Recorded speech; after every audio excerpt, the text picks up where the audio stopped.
Assalamualaikum warahmatullahi wabarakatuh. Saya Ugistianingsih, calon guru penggerak angkatan 9 dari Kabupaten Banjarnegara. Pada video kali ini, saya akan memaparkan koneksi antar materi modul 2.2, pembelajaran sosial dan emosional. Perkenalkan, fasilitator saya Ibu Siti Asiyah dan pengajar praktik saya Ibu Ganiati. Dalam koneksi antar materi kali ini, saya akan menjawab pertanyaan pemantik. Yang pertama, apa kesimpulan tentang perubahan pengetahuan, keterampilan, sikap sebagai pemimpin pembelajaran setelah mempelajari pembelajaran sosial dan emosional? Setelah mempelajari pembelajaran sosial dan emosional, kesimpulan saya tentang perubahan pengetahuan, keterampilan, sikap sebagai pemimpin pembelajaran adalah bahwa seorang guru harus menuntun perkembangan murid secara holistik, bukan hanya intelektual saja, tetapi juga fisik, emosional, sosial, dan karakter.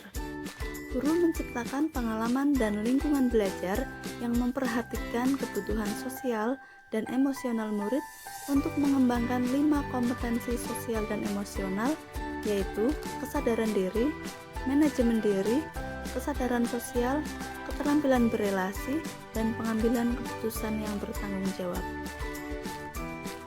Dengan menumbuhkan kompetensi sosial dan emosional murid, maka akan tercipta lingkungan belajar yang lebih positif, peningkatan sikap positif, dan toleransi murid terhadap dirinya, orang lain, dan lingkungan sekolah. Murid akan merasa aman, nyaman, dan bahagia. Pembelajaran sosial dan emosional adalah pembelajaran yang dilakukan secara kolaboratif oleh seluruh komunitas sekolah. Proses kolaborasi ini memungkinkan anak dan orang dewasa di sekolah memperoleh dan menerapkan pengetahuan, keterampilan, dan sikap positif mengenai aspek sosial dan emosional.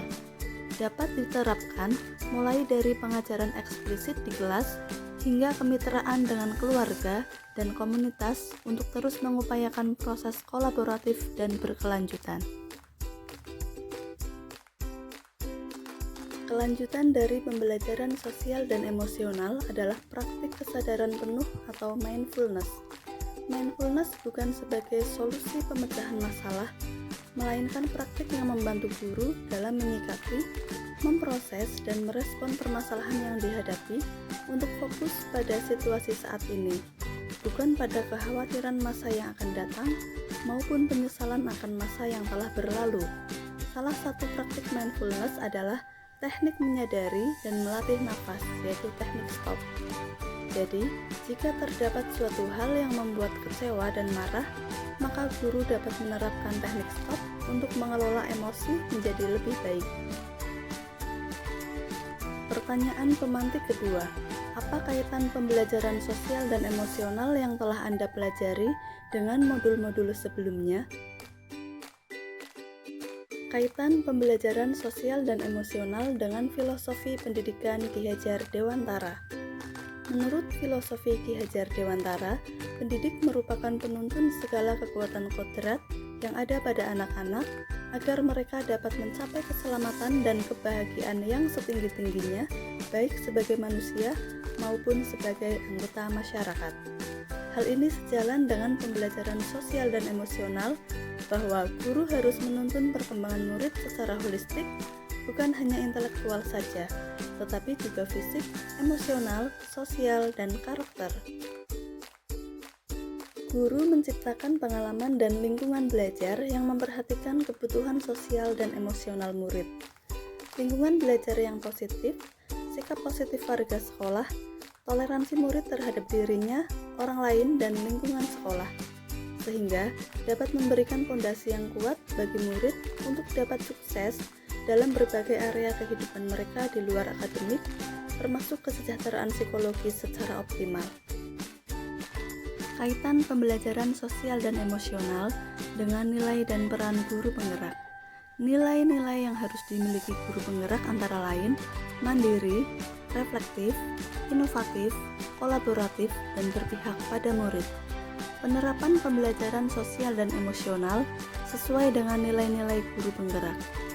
Guru senantiasa belajar sepanjang hayat dan melakukan perubahan dalam melayani kebutuhan murid, yaitu perkembangan murid secara holistik, meliputi perkembangan intelektual, fisik, sosial, emosional, dan karakter, sebagai nilai mandiri. Guru memaknai pengalaman pembelajaran sosial dan emosional yang terjadi di sekelilingnya sebagai pembelajaran untuk menuntun dirinya, murid, dan sesama dalam menangkap pembelajaran positif sebagai nilai reflektif. Guru mengkomunikasikan kepada kepala sekolah dan rekan guru mengenai pentingnya pembelajaran sosial dan emosional bagi murid yang dapat diintegrasikan dalam proses pembelajaran atau di luar pembelajaran sebagai nilai kolaboratif. Guru pantang menyerah dan senantiasa memunculkan gagasan untuk keberhasilan pembelajaran sosial dan emosional sehingga tercipta well-being bagi seluruh warga sekolah sebagai nilai inovatif. Guru senantiasa mengutamakan kepentingan murid. Pembelajaran sosial dan emosional menciptakan lingkungan belajar yang memperhatikan kebutuhan sosial emosional murid sehingga murid mendapatkan lingkungan belajar yang positif sehingga murid dapat sukses dalam berbagai area kehidupan mereka di akademik dan di luar akademik sebagai nilai berpihak pada murid. Peran guru penggerak antara lain menjadi pemimpin pembelajaran, menggerakkan komunitas praktisi, menjadi coach bagi guru lain, mendorong kolaborasi antara guru, dan mewujudkan kepemimpinan murid. Peran sebagai pemimpin pembelajaran, guru menerapkan pembelajaran sosial dan emosional dalam proses pembelajaran atau di luar pembelajaran, bahkan kemitraan dengan keluarga dan komunitas untuk terus mengupayakan proses kolaboratif dan berkelanjutan.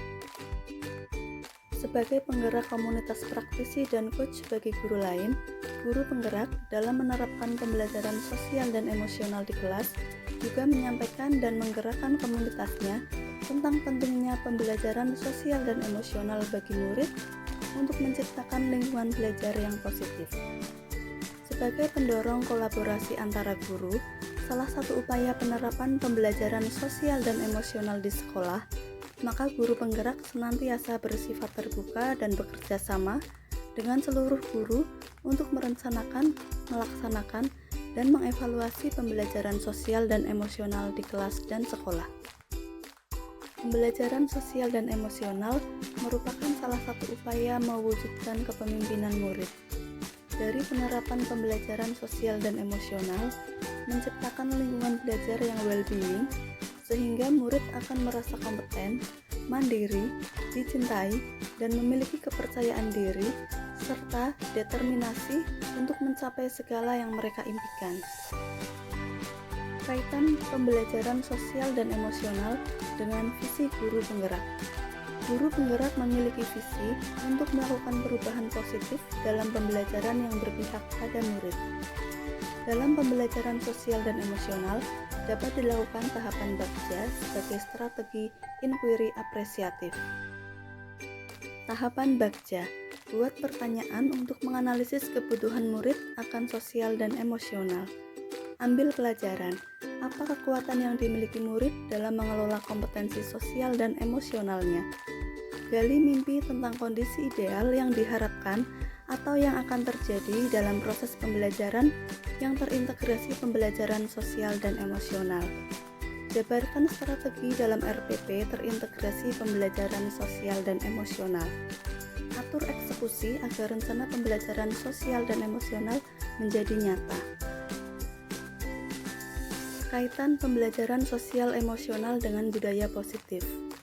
Dalam mewujudkan budaya positif di sekolah, posisi kontrol guru sebagai manajer menjadikan murid memiliki kesadaran dari dalam hati mereka untuk berdisiplin positif, sehingga lingkungan sekolah terasa aman, nyaman, dan menyenangkan bagi warga sekolah. Dengan menumbuhkan kompetensi sosial dan emosional pada murid, maka akan tercipta lingkungan belajar yang lebih positif, peningkatan sikap positif, dan toleransi murid terhadap dirinya, orang lain, dan lingkungan sekolah, sehingga terwujud budaya positif yang membuat murid akan merasa aman, nyaman, dan bahagia. Kaitan pembelajaran sosial dan emosional dengan pembelajaran berdiferensiasi. Dalam pembelajaran berdiferensiasi, guru menganalisis kebutuhan tiap-tiap murid yang beragam dengan strategi kesiapan belajar, minat, dan profil belajar tiap murid. Dalam pembelajaran sosial dan emosional pada murid, seorang guru menuntun perkembangan murid secara holistik untuk menumbuhkan dan melatih 5 kompetensi sosial dan emosional, yaitu kesadaran diri, manajemen diri, kesadaran sosial, keterampilan berelasi, dan pengambilan keputusan yang bertanggung jawab. Berikut adalah pertanyaan tentang pengalaman dan pemahaman saya terhadap modul ini. Sebelum mempelajari modul ini, saya berpikir bahwa lingkungan belajar yang positif terbentuk dari penanaman budi pekerti. Nilai-nilai budi pekerti tersebut merupakan nilai kebajikan universal, sehingga sebagai guru saya membimbing murid untuk berbudi pekerti yang baik. Setelah mempelajari modul ini, ternyata untuk menciptakan lingkungan belajar yang positif, tidak hanya penerapan budi pekerti. Pembelajaran sosial dan emosional sangat penting diterapkan, baik terintegrasi dalam proses pembelajaran maupun di luar pembelajaran, bahkan hingga kemitraan dengan keluarga dan komunitas untuk terus mengupayakan proses kolaboratif dan berkelanjutan. Dengan menumbuhkan kompetensi sosial dan emosional pada murid, maka akan tercipta lingkungan belajar yang lebih positif, peningkatan sikap positif dan toleransi murid terhadap dirinya, orang lain, dan lingkungan sekolah. Murid akan merasa aman, nyaman, dan bahagia. Selain pembelajaran sosial dan emosional untuk murid, guru dan tenaga pendidikan juga perlu mempelajari kompetensi sosial dan emosional dan mengelola emosi melalui kesadaran penuh atau mindfulness. 3 hal mendasar dan penting yang saya pelajari adalah kompetensi sosial dan emosional, yaitu kesadaran diri, manajemen diri, kesadaran sosial, keterampilan berelasi, dan pengambilan keputusan yang bertanggung jawab. Konsep kesadaran penuh atau mindfulness sebagai dasar pengembangan 5 kompetensi sosial dan emosional. Implementasi pembelajaran sosial dan emosional di kelas dan sekolah melalui 4 indikator, yaitu pengajaran eksplisit, integrasi dalam praktik mengajar guru dan kurikulum akademik, penciptaan iklim kelas dan budaya sekolah, dan penguatan PSE, pendidik dan tenaga kependidikan di sekolah. Perubahan yang akan saya terapkan bagi murid-murid saya adalah mengidentifikasi kebutuhan belajar terkait kompetensi sosial dan emosional di kelas, merencanakan pembelajaran sosial dan emosional, melaksanakan rencana PSE kepada murid di kelas, mengevaluasi pelaksanaan PSE untuk memperbaiki PSE selanjutnya, memantau dan menuntun kompetensi sosial dan emosional di sekolah. Perubahan yang akan saya terapkan bagi rekan sejawat adalah mengajak rekan sejawat untuk belajar bersama tentang PSE terhadap murid di sekolah, belajar bersama rekan sejawat tentang kompetensi sosial dan emosional, dan kesadaran penuh atau mindfulness untuk menumbuhkan penguatan sosial dan emosionalnya. Berkolaborasi dengan rekan sejawat dalam perencanaan, pelaksanaan, dan evaluasi PSE terhadap murid di sekolah. Demikian pemaparan koneksi antar materi modul 2.2. Terima kasih.